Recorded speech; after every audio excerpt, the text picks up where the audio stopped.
बिस्मिल्लाहिर्रहमानिर्रहीम। अस्सलामु अलैकुम वरहमतुल्लाहि वबरकातुहू। हमारे तमाम व्यूअर्स को और हमारे तमाम सब्सक्राइबर को हमारे तरफ से ईद मुबारक।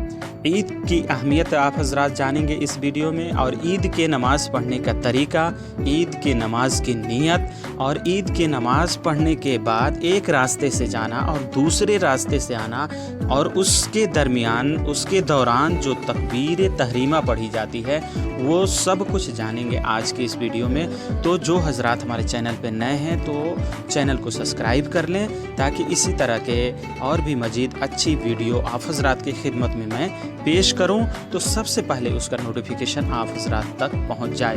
तो ईद एक खुशियों का दिन जो है तमाम आलम इस्लाम के लिए एक खुशियों का दिन है। तो ईद के दिन आपको क्या क्या करना है?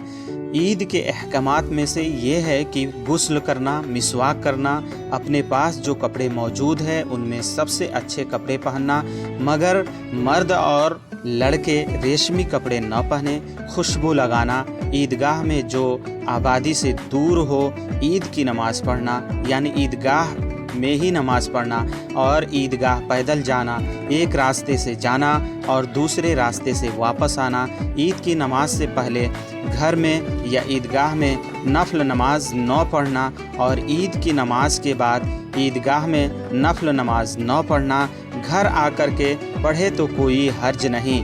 नमाज ईद उल फित्र से पहले कुछ खजूर या कोई मीठी चीज़ खा करके ईदगाह जाना, ये सब ईद के अहकामात में से हैं। ईद के नमाज से पहले सदक़ा फ़ित्र वाजिब हो तो उसको नमाज पढ़ने से पहले अदा करना। ईद और ईद उल ज़ुहा हो तो नमाज के बाद जल्द से जल्द कुर्बानी करना और बेहतर है इस दिन कुर्बानी के गोश्त से पहले कुछ न खाया जाए। ये ईद और ईद उल ज़ुहा के अहकामात हैं। अब चलिए आप हज़रात जान लीजिए ईद के नमाज पढ़ने का तरीका। अब यहाँ पे आप जान लीजिए नीयत करता हूँ मैं 2 रकात नमाज ईद उल फित्र वाजिब की या ईद उल अज़हा वाजिब की, मा जाए 6 तकबीरों के पीछे इस इमाम के मुँह मेरा काबा शरीफ की तरफ, अल्लाह अकबर। नीयत के बाद इमाम और मुक्तदी कानों तक हाथ उठाए और अल्लाह अकबर कहे, और ये तकबीर तहरीमा हो गई। उसके बाद सुबहानक अल्लाहुम्मा यानी सना पढ़ेंगे, आखिर तक पढ़ेंगे। सुबहानक अल्लाहुम्मा के बाद इमाम जायद 3 तकबीर कहेगा, यानी अल्लाह अकबर अल्लाह अकबर अल्लाह अकबर 3 तकबीर बोलेगा, और मुक्तदी भी उसके साथ तकबीर कहते जाएं। जायद तकबीरात में हर मर्तबा तकबीर तहरीमा के दोनों हाथ कानों तक उठाएं, और हर तकबीर के बाद इतना वक्फ़ा करें कि 3 मर्तबा सुभान अल्लाह कहकर कह सकें। तीसरी तकबीर के बाद हाथ न उठाएं बल्कि हाथ बांध लें, और इमाम आऊज़ु बिल्लाहि मिनश शैतानिर रजीम बिस्मिल्लाहिर्रहमानिर्रहीम पढ़ेगा। फिर इमाम सूरह फातिहा और उसके बाद कोई सूरा पढ़ेगा। मुक्तदी खामोश खड़े रहे, सुनते रहें। फिर रुकू और सजदा करके 1 रकात कंप्लीट करेगा।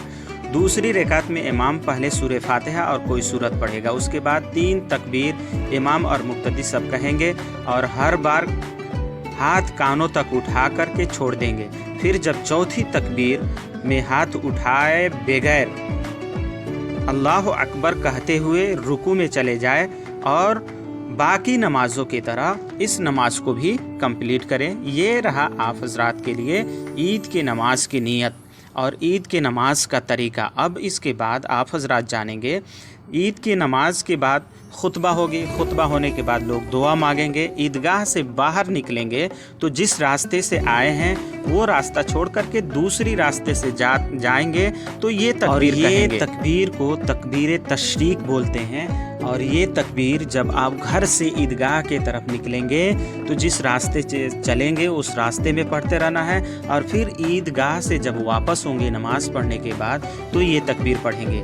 इस तकबीर को तकबीर तशरीक बोलते हैं। ईद उल फित्र की नमाज को जाते हुए रास्ता में आहिस्ता आवाज़ से तकबीर तशरीक पढ़ना चाहिए, और ईद उल ज़ुहा हो या ईद उल फित्र की नमाज को जाते वक्त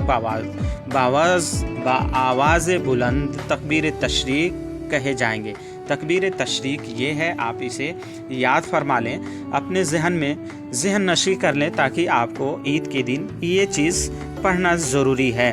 اللہ اکبر اللہ اکبر، لا الہ الا اللہ، اللہ اکبر اللہ اکبر وللہ الحمد۔ ایک بار اور سماعت فرما لیں، اللہ اکبر لا الہ الا اللہ، واللہ اکبر وللہ الحمد۔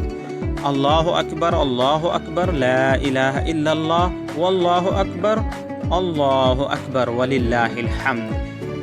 چونکہ یہ دعا جو ہے عید اور بقرعید دونوں کے موقع پہ پڑھی جاتی ہے، تو بقرعید کے تعلق سے ایک مسئلہ اس میں آپ حضرات کو بتا دینا ضروری ہے۔ بقرعید کی 9ویں تاریخ کی نماز فجر سے 13ویں تاریخ تک نماز عصر تک ہر فرض نماز کے بعد بآواز بلند ایک تکبیر تشریق کہنا واجب ہے۔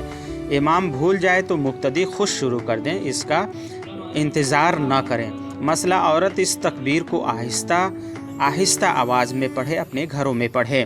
تو اتنا عید کے لیے آپ حضرات کو ضروری ہے، اور رکھے اپنا آس پاس میں خیال، اپنے پڑوسیوں کا بھی خیال۔ ان حضرات کے لیے میری گزارش ہے کہ جن کے پڑوسی تھوڑے غریب ہیں، ان کے پاس کپڑے کا ویوستھا نہیں، انتظام نہیں ہے، تو آپ حضرات سے میری گزارش ہے کہ ان کا ہیلپ کریں، ان کی مدد کریں، جو بھی آپ سے ہو سکیں ان کے لیے عید کا ویوستھا آپ کے اوپر فرض ہے، آپ ان کے لیے کریں۔